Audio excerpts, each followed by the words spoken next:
I'm joined here in the Gherkin by Baroness Nicholson, Emma Nicholson, who's the Executive Chairman of the Iraq-Britain Business Council. Lovely to see you. Thank you for coming in.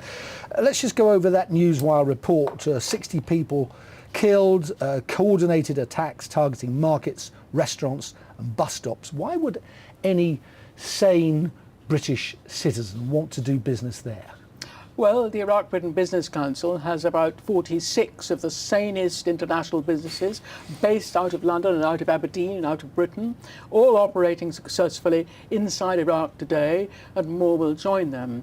And there's a growing number of Iraqi businesses joining us as well. Good, sane, hard-working family or wider than family businesses. Iraq is actually improving dramatically. And you know, there were chemical weapons. I told the House of Commons in about 2001 and 2 that I'd seen the aftermath of that myself on the ground. So chemical weapons maybe, but so not weapons of mass destruction. Yes, weapons of mass destruction. Well, I think that's open to conjecture. However, we'll move on because we need to talk about business. Look, what you're doing is admirable, but it does seem a triumph of hope over common sense, given that it's a big world out there. People can do business wherever they fancy. They don't have to go to the bloody streets of Baghdad. You don't do business so much in the bloody streets of Baghdad.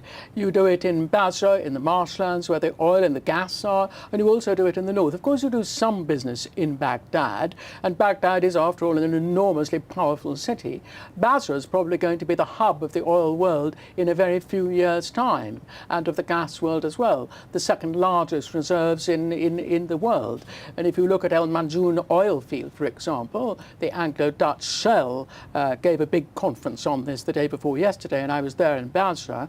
They're putting in about $1 billion into that, I think, to redevelop it and to bring it further forward.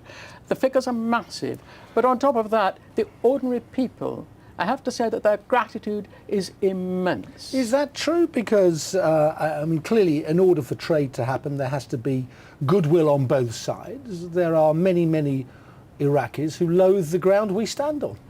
I've not found that at all, and I've been working with Iraqis for just over 21 years now, since 1991.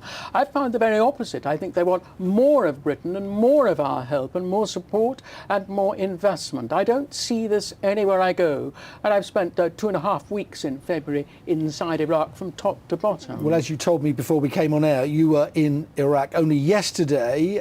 If you're to be successful and British companies do go there, what kind of companies, apart from oil companies, should be targeting Iraq? There is finance. We've got the big four are there, PwC, there's Ernst & Young, there's Deloitte, so on and so forth. They're rather short on banking at the moment, but Standard & Chartered have just dipped a very solid toe in the water.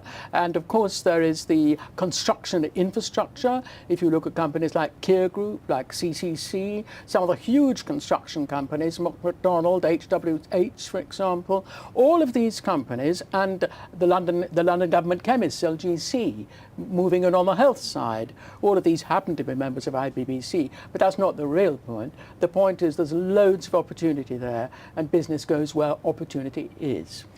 That's true, but you still have to be brave, don't you? You still have to ask people to go to cities that are racked by violence. You can imagine why many staff would say, all right, the security's probably okay, but I just don't fancy it. There are first-class security companies there. There's a clutch of really, really good British ones, Aegis, G4S, there is Olive Group, there are others, and they look after you. And the government, of course, does as well. I'm not pretending everything in the garden is rosy. It's a very violent region, and after all, Iraq is bang next door to Syria, and miserably the war in Syria has come right inside Iraq now, which they were trying to avoid.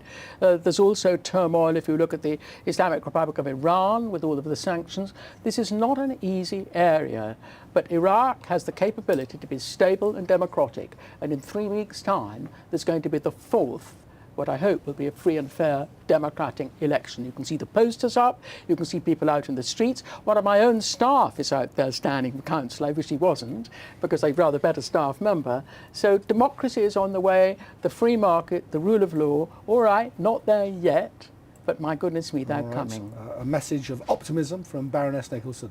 Emma, many thanks for coming in. Nice to see you. And it's true. Even better if the story's true. We like that.